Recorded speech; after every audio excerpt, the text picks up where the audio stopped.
Alright, I want to talk a little bit more about fashion in the 90s.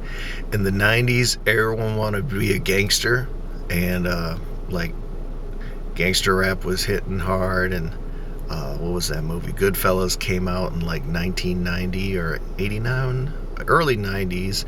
Mobster movies were big, so like that did have an impact on fashion. Like certain markets, if you identified as a Crip, you couldn't be wearing CK Calvin Klein, whereas if you was in a blood market, you would be wearing like a lot of Calvin Klein. Crips would hurry up and try to find British Knights, but British Knights would they didn't last much past the early 90s, so that was a thing. I mean, I'm sure there were other things, a lot of blue colors and stuff, so that influenced everybody, like certain colors. People would wear colors, stuff like that. And one more thing about back then is like, I think people were more. Oh yeah, another thing, we would mix labels. If we mix labels, like if they seen this was this brand and this was that brand for like the pants and the shirt, and then they would be like, "Oh, you perpetrating?" I'm like, "Perpetrating? What?" Yeah, so you couldn't mix logos, but I mean, I kind of see it though, because if you got one big old logo and then you got another big old logo for the jeans or that's visible, it don't really make sense. So don't be out there perpetrating even today. But today we're no longer slaves to logos. We can kind of wear what we want to wear. There seems to be like a balance forming in the way people dress, and I think labels in shoes and handbags, they still make a difference, especially like when you're being a little more formal, like, oh, I've got these shoes, I got this certain type of bag if I'm a lady. And that's all right, that's not too bad, but at the same time, I think which is good today is like people can kind of look past the label and see that that's a good, they're dressed nice, they look good, and you're not really thinking about how much they spent all the time. But sometimes people like to be stunting a little bit, and I think that's okay. There's nothing wrong with that, because I think there's a big balance in like how people perceive fashion nowadays. I think we've seen so many trends over the years, a lot of trends. I mean, there was a few trends that did not. There was a few trends that did not rely on labels, such as the flannel shirt. Uh, so flannel shirts, if you could find one and it fit nice, that would work. That was a big thing in the 90s. I think some of the materialism thrived as a result of a lot of it being introduced or coming from urban communities that might have been lower income, living sort of paycheck to paycheck. So you want to get the newest thing, but it would fall off quick because you got the newest thing, but somebody else can't afford that. But when they can afford something, it's like, oh, you got something new, it just falls off. I think that's just the way it would go.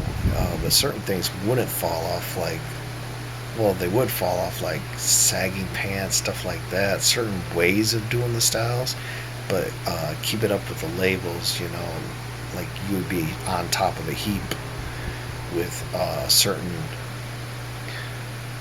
brands, and they would change quickly, and then would kind of go from urban environment and then filter down to the suburbs and stuff. So it would kind of go back and forth as to what labels would be popular. But once again, it's better today. So I guess like styles were based on just showing off your brands in the 1990s, showing off your brand, your label. So maybe the style didn't change a whole lot. You had like a certain bagginess of the pants, certain look about things. So that was sort of consistent, but then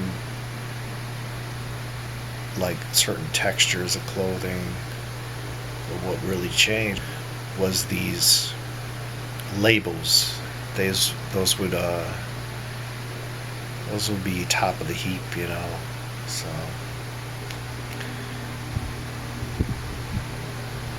it's a lot better right now, but I think you can find certain demographics where the fashion's going to be the same overall, even nowadays, at least casually.